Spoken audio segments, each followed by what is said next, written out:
மயிலக்கா பிரெக்னெண்டா இருக்கா. சரவண மாமாக்கு இந்த விஷயம் தெரியும். வயித்துல இருக்கிறது யார் குழந்தைன்னு மாமா கேட்டிருக்காங்க. கோர்ட் விவாகரத்து கேஸ் இன்னொரு பக்கம் குழந்தை. ஹாய் ஃப்ரெண்ட்ஸ், எல்லாருக்கும் வணக்கம். பாண்டியன் ஸ்டோர் சீரியல்ல இந்த வாரம் என்ன நடக்க போகுது அப்படிங்கிற ப்ரோமோ தாங்க இந்த வீடியோல பார்க்க போறோம். மீனா வந்துட்டு அவங்க மாமியார் வீட்டுக்கு போறாங்க. அப்ப எல்லாருமே அவங்கள பார்த்துட்டு இருக்காங்க. இப்ப செந்திலும் அங்க இருக்காரு. கோமதி கேக்குறாங்க, நீ இன்னும் அந்த தங்கமயில் கூட பேசிட்டு இருக்கையா? அவ கூட கான்டாக்ட்ல இருக்க? அது மட்டும் இல்லாம அன்னைக்கு என்ன கூப்பிட்டு பேச வச்சது இல்லாம இப்படி வீட்டுல இருக்கிற எல்லாருக்குமே தெரியற மாதிரி நீ இப்படி பண்ணிட்டு இருக்க, இதெல்லாம் தப்புன்னு உனக்கு தோணலையா அப்படின்னு சொல்லிட்டு கேக்குறாங்க. அப்ப மீனா, இதுல என்ன தப்பு இருக்கு? அவங்களுக்கு நான் ஹெல்ப் பண்றதுக்காக தான் பேசுறேன். அவங்களுக்கு வேலை வாங்கி கொடுத்தது எல்லாம் நான் தான் செஞ்சேன். இல்லாட்டினா அவங்க செத்து போறேன்னு சொன்னாங்க அப்படின்னு சொல்றாங்க. அவ என்னமோ பண்ணிட்டு போறா, அவ இந்த குடும்பத்தை எவ்வளவு கஷ்டப்படுத்தி இருக்கா, அவளுக்கு நீ ஹெல்ப் பண்ணிட்டு இருக்க அப்படின்னு சொல்லி பேசுறாங்க. அத்தா, இதை விட ஒரு பெரிய விஷயம் இருக்கு அப்படின்னு சொல்றாங்க. என்ன விஷயம்? அன்னைக்கு இப்படிதான் என்ன கூப்பிட்டு கோயில்ல பேசுன்னு சொல்லிட்டு பேச வச்சேன். என்ன விஷயம்னு சொல்லி தொலை முதல்ல அப்படின்னு சொல்லிட்டு திட்டுறாங்க. அவங்க வந்துட்டு பிரெக்னெண்டா இருக்காங்க அப்படின்னு சொல்லிடுறாங்க. இப்ப இதை கேட்டவொடனே வீட்டுல இருக்கிற எல்லாருக்குமே ஷாக். என்னது, பிரெக்னெண்டா இருக்காளா அப்படின்னு சொல்லிட்டு கோமதி கேக்குறாங்க. ஆமா, அதை சொல்லதான் அன்னைக்கு கோயிலுக்கு வர சொன்னாங்க உங்களை. ஆனா நீங்க அவங்க என்ன பேச வராங்க, நான் என்ன சொல்ல வரேனே கேட்காம வந்துட்டீங்க அப்படின்னு சொல்றாங்க. அப்போ இந்த குடும்பத்தோட முதல் வாரிசு வளருதுன்னு சொல்ற.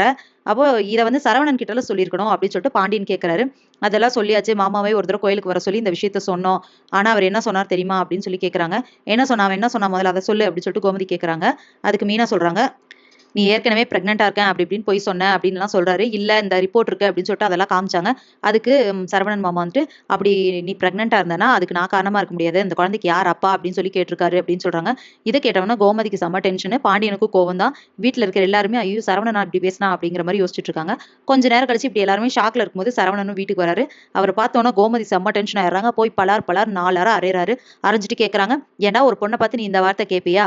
அந்த பொண்ணு பிரெக்னெண்டா இருக்குன்னு முதல் சொன்னா அது ஏதோ தவறிடுச்சு. இப்ப ரிப்போர்ட் எல்லாம் காமிச்சிருக்கா, மீனாவும் சொல்லியிருக்கா. அதை கூட நம்பாம நீ முதல்ல எங்க கிட்ட வந்து சொல்லியிருக்கணும் இப்படி ஒரு விஷயம்னு சொல்லிட்டு அதை விட்டுட்டு நீ அந்த பொண்ணு கிட்ட என்ன வார்த்தை பேசியிருக்க?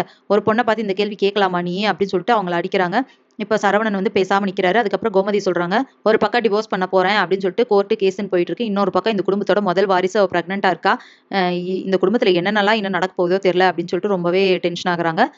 சரவணன் வந்துட்டு என்ன முடிவு எடுக்கிறதுன்னு தெரியாம ஃபீல் பண்ணிட்டு இருக்காரு. ஸோ இதுக்கப்புறம் என்ன நடக்க போகுது அப்படிங்கிறத இனி வர்ற வீடியோல ஒண்ணுன்னா பார்க்கலாம் ஃப்ரெண்ட்ஸ். அது வரைக்கும் வெயிட் பண்ணுங்க. நன்றி, வணக்கம்.